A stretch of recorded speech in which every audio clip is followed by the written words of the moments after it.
I call the honourable member Ian Lees-Galloway and ask, is this a split call? That's a very good question. Is this a split call? It appears to be a split call, sir. Thank you. In that case, the member will get a bell with 1 minute to go. I call the honourable member Ian Lees-Galloway. Thank you very much, Mr Speaker. Labor is happy to support the Credit Contracts and Financial Services Law Reform Bill. It's a bill that goes a small way towards achieving some of the improvements to credit finance law that my colleague Carol Beaumont has been calling for some time. And although we can all pat each other on the back this evening and be pleased with a job reasonably well done, this legislation is a pale imitation of what Carol Beaumont has been calling for and what Labor thinks needs to be achieved. So, sir, what we're really disappointed in is just how long it's actually taken for the government to take this issue seriously and to progress this legislation through the House. Chris Tremaine mentioned that for a period of time he was the minister in charge of this legislation. I don't know how many different ministers have held the portfolio whilst this bill has crawled through the House.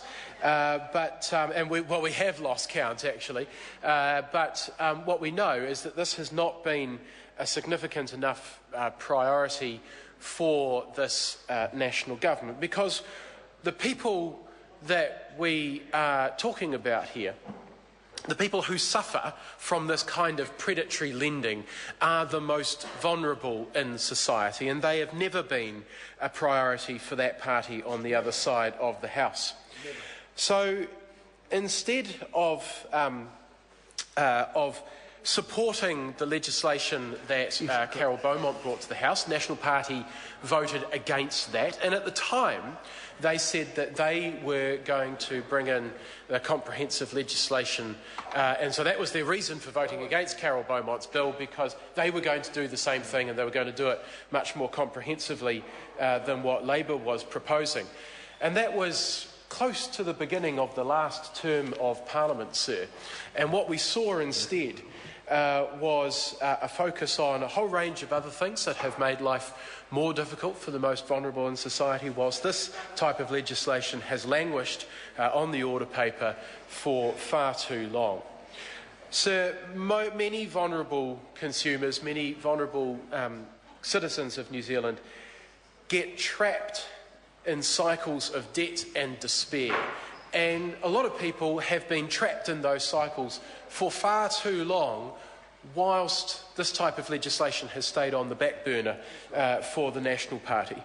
And so what we're seeing is people who are on low incomes, people whose real wages have gone backwards under this government, who are unable now to afford what many of us take for granted as basics in life. Those things have become luxuries for a number of people, and the only option available for them to enjoy those luxuries is often to go to a loan shark or to purchase from one of those awful things that I get an absolutely visceral reaction to every time I see them, the house trucks. Well, no, the house trucks. And I see them prowling around our most vulnerable communities, prowling around, seeking out the most vulnerable consumers and offering them a pipe dream that really seems too good to be true. And, sir, it is, frankly,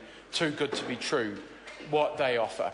And sir, this legislation goes the tiniest little way towards reining in some of those predatory practices. But it's not enough. And when Labor is in government, we will be addressing this issue properly. We will be dealing with these issues because we do care about our vulnerable communities. We do care about vulnerable families. We care about children growing up in poverty and families that are trapped in never-ending cycles of debt. And we will make it a priority, sir, unlike the party opposite. It's a split call. I call the honourable member Jen Logie. Talofa lava, Miss Logie. Talofa lava, Mr. Speaker.